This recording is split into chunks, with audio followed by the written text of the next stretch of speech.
ওই মামা, ঘোড়াও রিক্সা, জামু সামনের গঞ্জে। না স্যার, যাইতাম না। পেটে লাগছে খিদা। রাস্তাটা তো ভাঙ্গাচোরা, নয়তো এত সিধা। তোমাদের তো একটাই ধান্দা, অজুহাতটাই খোঁজো। 20টা টাকা দিব আমি, দাম কত তার বুঝো? কি বলেন স্যার? গরিব মানুষ, কষ্ট করে খাই, আর তো কোনো রিক্সাও নাই। চলেন, আমি যাই। হ হ, চলো চলো, ঘাত ধরবো না, দ্রুত চালাও, বাড়বে তোমার কামাই। গা ধরবো কেন? 20 টাকা তো ন্যায্য ভাড়া, এটা সবার জানাই। হ, কইছে তোমায়?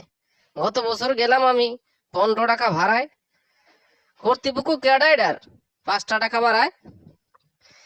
হ্যাঁ, আমাদের তো নায়িকা কেহ কইব কাহার শোনে। কত দূরে রাস্তা দেখেন, 20 টাকা কি বনে?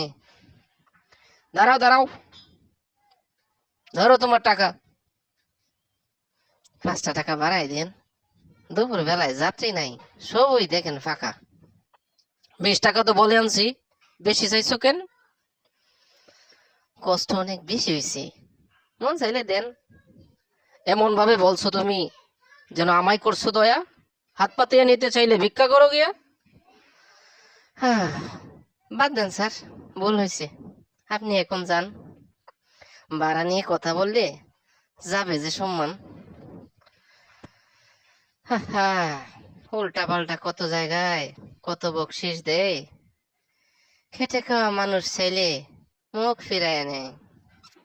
এত কষ্ট করেও মোরা দরি সংসারেরই হাল। কি করব আর, গরিব মানুষ, সবই এই কপাল। হ্যাঁ।